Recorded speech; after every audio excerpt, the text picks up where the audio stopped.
हैं पंजाब केसरी और मैं हूं आपके साथ मोहित शर्मा।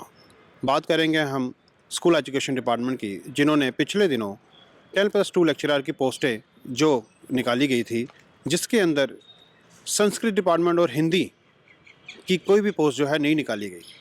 इसको लेकर जो संस्कृत के स्टूडेंट हैं उन्होंने ज़ोरदार प्रदर्शन किया और हाल ही में जो पोस्टें जो संस्कृत की नहीं निकाली गई 10+2 लेक्चरर की, उसको लेकर काफ़ी विद्रोह है और ज़ोरदार प्रदर्शन जो जम्मू में इस वक्त किया जा रहा है।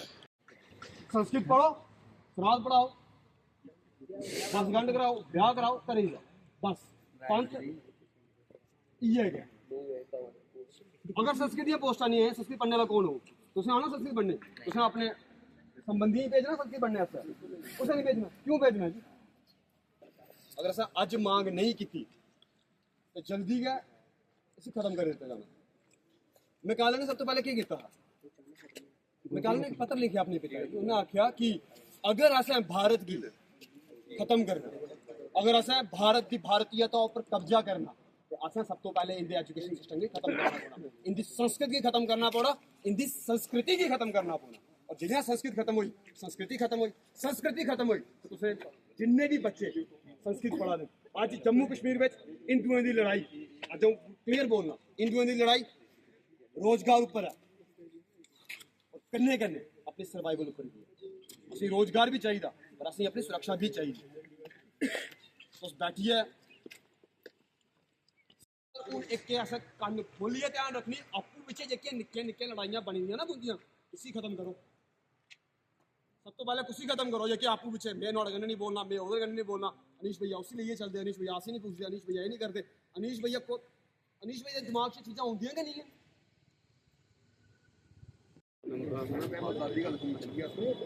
जम्मू कश्मीर में जो संस्कृत के साथ भेदभावपूर्ण नीतियां सरकार के द्वारा लागू की जा रही हैं, मैं सरकार से ये विनम्र निवेदन करूंगा कि इस तरह की नीतियां लागू कर संस्कृत को, संस्कृत से जुड़ी संस्कृतियों को और संस्कृत से जुड़े समुदाय विशेष की भावनाओं को आहत ना करें। उन्हें खत्म करने की कोशिश जो की जा रही है, इस तरह की कोशिशें ना करें। मैं सरकार से यही कहूंगा कि देहम व पातयेम कार्यम व साधयेम। अगर हमें अपनी संस्कृत के लिए लड़ना पड़ा तो हम सब अंतिम सांस तक लड़ेंगे। मेरी सरकार से यही विनम्र निवेदन है कि हमारे संस्कृत के साथ इस तरह का भेदभाव नहीं किया जाए। जल्दी से जल्दी इस विषय पर कोई समाधान दिया जाए, नहीं तो ये जो संस्कृत पढ़ने वालों का हुजूम है, ये जल्दी ही जम्मू की सड़कों पर मिलेगा। अपनी मांगों को रखने के लिए सड़कों पर संघर्ष करता मिलेगा। मैं आपसे विनम्र निवेदन यही करूंगा कि इससे पहले समाधान हो जाए, नहीं तो बच्चों को संघर्ष करने के लिए बहुत ही मुश्किल हमें भी होगी, मुश्किलात आपको भी सामने करनी पड़ेगी। इसलिए हम हर एक परिस्थिति के लिए तैयार हैं, पर हम चाहते हैं हमारी संस्कृति के साथ इस तरह का भेदभाव ना किया जाए। जय तु भारतम, जय भारत माता की जय, भारत माता की जय, जय तु भारतम, जय तु संस्कृतम, जय तु भारतम, जय तु संस्कृतम। मैं अनीश मल्होत्रा, केंद्रीय संस्कृत विश्वविद्यालय से आज एक बड़े ही गंभीर विषय को लेकर यहाँ उपस्थित हुए हैं। मेरे हाथ में एक लेटर है जो government of Jammu and Kashmir school education department के रेफरल किया है कि referral of post of lecturer in the school education department under the direct quota. इसमें कुछ 575 पोस्टें हैं, जिसमें अदर सब्जेक्टों की भी पोस्टें निकाली हैं, पर इसमें 2 सब्जेक्ट जो हैं वो मेंशन नहीं है, एक हिंदी और एक संस्कृत। मैं केंद्रीय संस्कृत विश्वविद्यालय से पढ़ा हुआ हूँ और अभी इस टाइम पे पढ़ भी रहा हूँ। हम सब छात्र संस्कृत के छात्र हैं। मेरा सरकार से सीधा ये सवाल है कि संस्कृत के साथ ऐसा भेदभाव क्यों किया जा रहा है? इतना जो बच्चा, ये तो सिर्फ कुछ बच्चे हैं, जम्मू यूनिवर्सिटी के बच्चे, सुंदरबनी गुरुकुल के बच्चे और जम्मू कश्मीर के विविध कोनों में जो संस्कृत पढ़ रहे हैं, उन सब बच्चों से हमारी बातचीत हुई है। कुछ बच्चे ओवर एज हो चुके हैं, जो पोस्टें इतने सालों बाद ये निकली हैं, इसके चलते कुछ बच्चे ओवर एज हो चुके हैं। वो सब बच्चे जब पोस्टें ही नहीं निकाली जाएंगी तो वो सब लोग क्या करें? हम सरकार से सीधी ये सवाल करते हैं कि क्या जो संस्कृत बच्चे पढ़ रहे हैं उनका भविष्य अंधकार में है। क्या उनके बारे में सरकार कुछ नहीं सोचती? मेरी सरकार से विनती है कि संस्कृत के लिए कुछ पोस्टें निकाली जाएं। हम अभी सभी अधिकारियों से मिलेंगे। हमने अपने डायरेक्टर सर से भी बात की है। हम हो सके तो हम सेक्रेटरीट गवर्नर जी से भी मिलेंगे और गवर्नमेंट के आला अधिकारियों से भी मिलेंगे। मेरी उन सब से यही एक विनम्र प्रार्थना है कि जो जम्मू कश्मीर जैसे क्षेत्र में, जम्मू कश्मीर जो संस्कृत का एक केंद्र रहा है, जिसे शारदा क्षेत्र भी कहा है, संस्कृत के कितने ही विद्वान, कितनी ही कृतियाँ जम्मू कश्मीर की देन है। जम्मू कश्मीर में संस्कृत का एक केंद्र रहा है, उसी केंद्र में संस्कृत का इस तरह से हरास करना, संस्कृत से इस तरह का भेदभाव करना, ये उचित नहीं है। मैं समझता हूँ अगर इस तरह की नीतियाँ सरकार लागू करेगी तो सरकार संस्कृत से भेदभाव तो कर ही रही है, पर एक समुदाय विशेष से भेदभाव कर रही है। अगर संस्कृत की पोस्टें नहीं निकाली जाएंगी तो अगले आने वाले दिनों में कोई भी संस्कृत नहीं पढ़ेगा, और कोई भी संस्कृत नहीं पढ़ेगा तो एक संस्कृति खत्म कर दी जाएगी। इसे सोची समझी साजिश भी कह सकते हैं, जो कि एक समुदाय के साथ, एक बहुत बड़े समुदाय के साथ की जा रही है। मेरी सरकार से यही विनम्र निवेदन है कि इसका जल्दी से जल्दी कोई निवारण किया जाए, नहीं तो हमसे जो संभव प्रयास होगा हम करेंगे। मुझे अंबिका दत्त व्यास जी की एक लाइन याद आ रही है कि देहम वा पातेयम कार्यम वा साधयेम। अगर हो सका तो हम लड़ाई लड़ेंगे अपने हकों के लिए, अपनी संस्कृति के लिए, अपनी संस्कृत के लिए, और हमें जिस हद तक जाना पड़ेगा हम जाएंगे। जय तो भारतम, जय तो संस्कृत। इसको लेकर संस्कृत विश्वविद्यालय के जो डायरेक्टर हैं उनकी भी प्रतिक्रिया जो है वो सामने आई। आइए जानते हैं उनसे।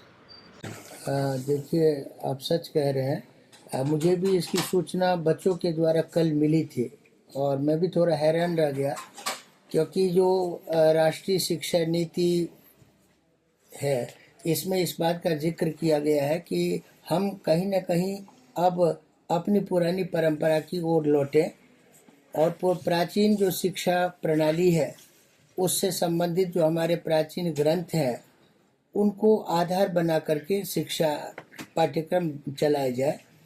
तो जाहिर है कि प्राचीन ज्ञान परंपरा को यदि हम रखेंगे तो उसका मूल स्रोत संस्कृत ही है।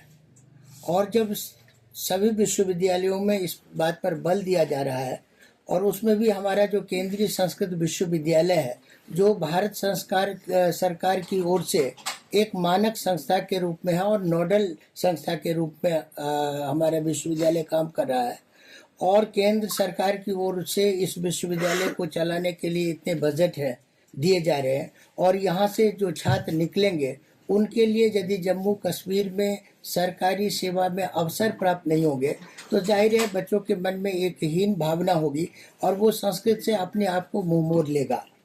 तो सरकार को या जो यहाँ के जम्मू कश्मीर के स्कूल एजुकेशन डिपार्टमेंट है उनको इस बात का ध्यान रखना चाहिए था कि जैसे अरबी के, जूलॉजी के, मैथमेटिक्स के, अंग्रेजी के, इन सभी विषयों में उन्होंने पोस्ट निकाले हैं तो संस्कृत के भी पोस्ट निकालने चाहिए था। ऐसे यदि आप अधिक से अधिक पोस्ट नहीं निकाल सकते हैं तो कुछ ना कुछ पोस्ट तो होना चाहिए, ताकि बच्चों को ये लगता कि संस्कृत विद्या में अध्ययन करने पर भी हमारे लिए कहीं ना कहीं रोजगार के अवसर होंगे। तो मुझे भी इस बात के लिए दुख है। तो मैं चाहूँगा जो जम्मू कश्मीर के जो स्कूल एजुकेशन डिपार्टमेंट है उनसे मैं आग्रह करना चाहूँगा कि आप यदि प्राचीन शिक्षा प्रणाली पर जोर देना चाहते हैं तो आपको संस्कृत के लिए भी कुछ न कुछ पोस्ट अवश्य निकालने चाहिए। अब आप देखिए कि जम्मू कश्मीर के इस विश्वविद्यालय में उड़ीसा, बिहार, उत्तर प्रदेश, राजस्थान जैसे क्षेत्र से बच्चे इसलिए आते हैं कि उन राज्यों के सरकार ने संस्कृत में विज्ञापन दिए हैं। बिहार सरकार की ओर से बीपीएससी में, राजस्थान की आरपीएससी से, मध्य प्रदेश आयोग के द्वारा जो संस्कृत के पोस्ट निकाले जा रहे हैं, तो वे बच्चे यहाँ आकर के और अध्ययन करके अपने अपने राज्य में सेवा को प्राप्त करेंगे, और यहाँ के छात्र यहाँ रह करके संस्कृत का अध्ययन करें और उन्हें यदि इस सेवा का अवसर न मिले तो उसके लिए दुखद तो है ही। तो ये तो यद्यपि राज्य सरकार का विषय है, मुझे ज़्यादा हस्तक्षेप नहीं करना चाहिए, लेकिन चूंकि हमारे यहाँ बच्चे पढ़ रहे हैं तो उनके भविष्य को देखते हुए हमें भी इस बात का ध्यान देना होगा कि हमारे बच्चे को रोजगार मिले। और संस्कृत के बच्चे के लिए तो एक शिक्षण संस्थान में काम प्रमुख होता है।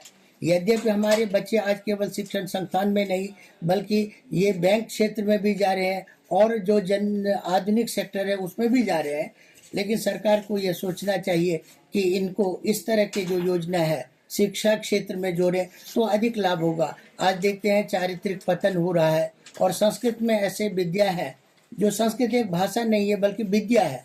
आप किसी क्षेत्र में ले लीजिए, वाणिज्य क्षेत्र में ले लीजिए, सब क्षेत्र में संस्कृत के जो हमारे मूल ग्रंथ है, चाहे आयुर्वेद के लिए क्षेत्र में लीजिए, योग के विषय में ले, तो इसका मूल स्रोत तो संस्कृत है।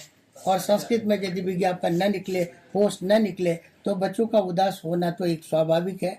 तो मैं सरकार से फिर आग्रह करूंगा कि वो संस्कृत के लिए भी कुछ विज्ञापन निकालें और इन बच्चों को भी अवसर दें, क्योंकि आप देखते हैं कि 10,000 में 10 बच्चे नेट और JRF करते हैं। इतनी कड़ी मेहनत करने के बाद वो परीक्षा पास करें और उसके लिए जीविका का अवसर न हो तो मन में एक आहत की भावना तो होती ही है। तो मेरा मानना है कि सरकार इस बात पर ध्यान दे, चाहे जम्मू कश्मीर के जो स्कूल एजुकेशन है वो इस बात पर ध्यान दे और इन बच्चों को भी अवसर दे। धन्यवाद। जैसे कि आपने अभी संस्कृत विश्वविद्यालय के डायरेक्टर से सुना, ताज़ा अपडेट के साथ आप बने रहिए। कैमरामैन तनवीर के साथ मोहित शर्मा, पंजाब केसरी, जम्मू।